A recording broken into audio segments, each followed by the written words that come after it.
नमस्कार व्यूअर्स, एक बार फिर से स्वागत है आपका रेडियो द्वारका में। और हमारी सीरीज जो साइबर क्राइम अवेयरनेस की है, हम एम हर्षवर्धन आईपीएस सर के साथ कर रहे हैं। सर आजकल सेंट्रल डिस्ट्रिक्ट के डीसीपी हैं। सर आपका बहुत बहुत स्वागत है। सर, डीप फेक्स आजकल बहुत चर्चा में है कि किसी का फेस ले लिया जाता है, उसको इस तरह से मॉर्फ कर दिया जाता है और आवाज़ भी कॉपी करके कि लगता है कि वही व्यक्ति बोल रहा है। तो इस तरह के क्राइम्स के क्या सर आपके पास भी आते हैं और किस तरह से बचा जाए, कुछ सावधानियाँ?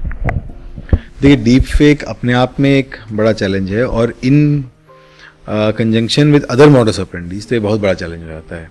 जैसे कि डीप फेक के लॉ एंड ऑर्डर के भी सीवियर इम्प्लीकेशंस हो सकते हैं कि जो कोई कंट्रोवर्शियल स्टेटमेंट्स, किसी व्यक्ति ऐसा लगे कोई व्यक्ति को कंट्रोवर्शियल स्टेटमेंट बोल रहा है, कोई हेटफुल स्टेटमेंट बोल रहा है जो व्यक्ति ने कभी बोला ही ना हो, बट खास करके जो पब्लिक फिगर्स हैं उनके इतने ज़्यादा मटेरियल ऑनलाइन अवेलेबल हैं, उनके फ़ोटोज़, उनके वीडियोज़, उनके इतने हज़ारों घंटों के वीडियोज़ जिसमें अलग अलग चीज़ों के बारे में बोल रहे हैं कि उतना मटेरियल पे using AI it is very easy to generate. Now it is getting increasingly easy, मतलब दिन ब दिन ये टेक्नोलॉजी बेटर ही होता जा रहा है।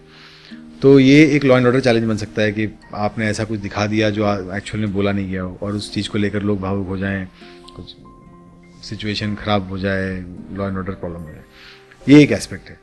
दूसरा एस्पेक्ट है, deep fake can be used for as a tool for harassing somebody personally, कि भाई आपका किसी रंजिश है, खास करके जो रिलेशनशिप्स गॉन बैड टाइप के इश्यूज हैं उन सब में भी डीप फेक का यूज़ करके किसी महिला का मतलब कोई आपत्तिजनक टाइप के वीडियो बनाना डीप फेक के थ्रू, या उस तरह के कुछ कॉन्वर्जेशंस में उनका वॉइस यूज़ करना। तो they are this kind of things are also reported. तीसरा है कि डीप फेक का यूज़ करके बाकी साइबर क्राइम में हेल्प लेना। जैसे इस तरह के भी कंप्लेंट आए हैं जिसमें कहा है कि किसी ने कहा है कि मेरा कोई रिलेटिव है, मुझे उसका कॉल आया, उसने कहा कि पैसे डालो और मैं तो आवाज़ पहचानता हूँ, उसी का आवाज़ था, बट बाद में पता चला कि उसका कॉल तो उसका नहीं आया था, कॉल तो किसी और का आया था एंड उसका साइबर फ्रॉड था और उन्होंने पैसे ट्रांसफ़र कर दिए। तो इस तरह की चीज़ अब देखने को मिल रहे हैं। जिस तरह एआई एक दुनिया में एक इम्पॉर्टेंट टेक्नोलॉजिकल फोर्स बनता जा रहा है और it is giving this capability through tools, मतलब जो आदमी ये बनाना चाहता है उसके लिए टूल्स भी धीरे धीरे अवेलेबल हो रहे हैं। Tools are getting better every day.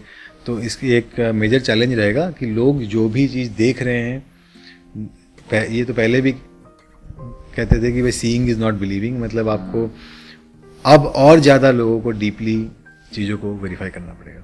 Anything that appears Amish, थोड़ा भी शक होता है, वेरीफाई कर लें, जल्दबाजी ना करें, जो हम हर एपिसोड में कहते हैं और पहले भी इस बारे में बात हुआ है कि there is no need to hurry, no need to fall into pressure. अगर कुछ भी चीज़ आप देखते हैं, सुनते हैं, उसको वेरीफाई करें। ठीक है सर, क्योंकि अभी बहुत सारी चीज़ें इस तरह की होती हैं और सावधानी रखना ही मेरे ख्याल से सबसे बड़ा इसके लिए एक उपाय है। और जैसा आपने बोला, जल्दबाजी ना करें। बहुत बार क्या होता है, लोग वायरल चीज़ आगे भेजते रहते हैं विदाउट वेरीफाइंग इट, वो एक बहुत ख़राब वो हो जाती है। बिल्कुल, और ये ना सोचें कि केवल सेलिब्रिटीज़ या उस पब्लिक फिगर्स ही डीप फेक के टारगेट बन सकते हैं। जैसे मैंने बताया, अब इसका जो एक कॉस्ट होता है जो इस चीज़ करने का, वो बहुत ही कम होते जा रहा है। तो अब ये टारगेट्स हैव ऑल्सो इंक्रीज्ड। बहुत बहुत धन्यवाद सर आपका इस बात जानकारी के लिए। सो व्यूअर्स, आपने सुना जो डीप फेक्स हैं वो 3-4 तरीके के जो लोग हैं उनकी इस्तेमाल किए जा सकते हैं।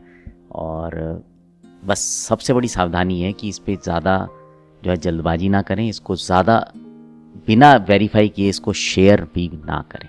तो आपसे विदा लेते हैं, जुड़े जाएं रेडियो द्वारका के साथ।